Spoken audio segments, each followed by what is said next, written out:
Hello বন্ধুরা, তোমরা কেমন আছো? তো আশা করছি ভালো আছো। তো আমিও ভালো আছি। তো এখন আমরা মাড়ের নামাজ পড়তে যাবে নিচ্ছি। তোমরা সাথে থাকবে ভিডিওটার শেষ অবধি। তো এটা হল মাড়ের জায়গাটা, তো তোমরা সাথে থাকো।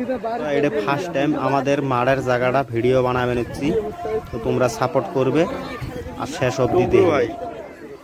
বহুত আছে এখানে, তো বেশি কথা না কই, আজকে এটা ঈদের দিন। ছাগল বেশি মোবাইল